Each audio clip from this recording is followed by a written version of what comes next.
प्रणाम सबगोटे के हम शालिनी झा सबके बीच उपस्थित छे और सुंदर सन एक सबके नचारी सुना रहा थी महेशवानी। तो सुनू अहाँ सब महेशवानी और आशा है जहाँ सब निक लागत। धन्यवाद। आज सदा शिव शंकर हर के, आज सदा शिव शंकर हर के देख लूंगे माई, हर के देख लूंगे माई। आज सदा शिव शंकर हर के, आज सदा शिव शंकर हर के देख लूंगे माई, हर के देख लूंगे माई। एहन स्वरूप शिव शंकर शोभा वर्णि न जाय,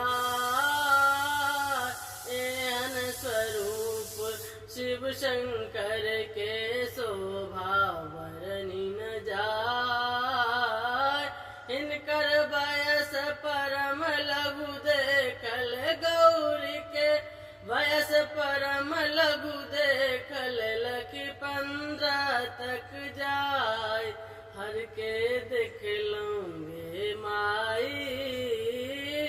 इनकर वयस परम लघु देखल, इनकर वयस परम लघु देखल, लखी 15 तक जाई, हर के देख लूंगे माई।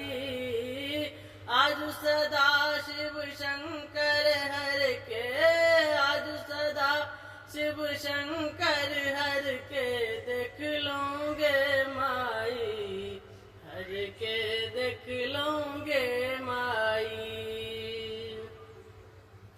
जे क्यों हिनका बूर कहत अछि ओछति परम बताई, जे क्यों हिनका बूर कहत अछि ओछति परम बताही। एहन स्वरूप देखल मन मोहक, एहन स्वरूप देखल मन मोहक, कहल सुनल नहीं जाई, हर के देख लूंगे माई।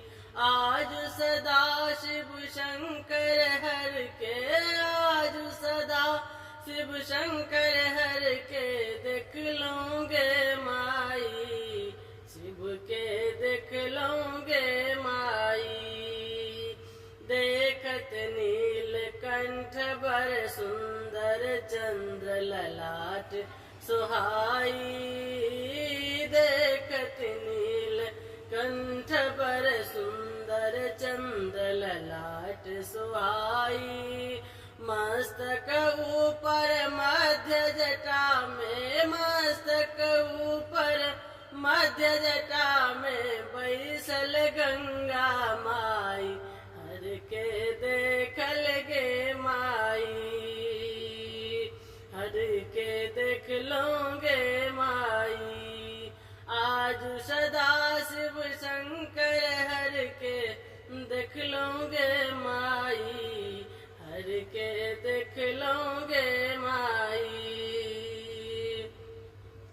गले में नागक हार विराजे, अंग में भस्म लगाई, गले में नागक हार विराजे, अंग में भस्म लगाई। मुंडक माल गले में शोभन, मुंडक माल गले में शोभन, जटा के लट छिड़ियाई, हर के देखल गे माई।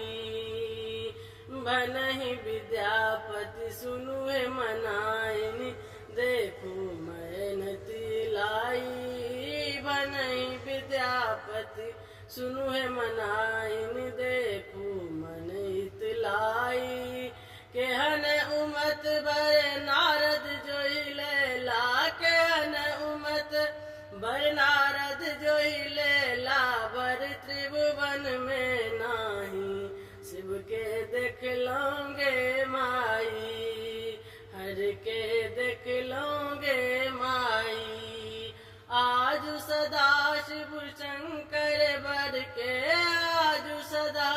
शिव शंकर हर के देख लोगे माई, हर के देख लोगे माई, हर के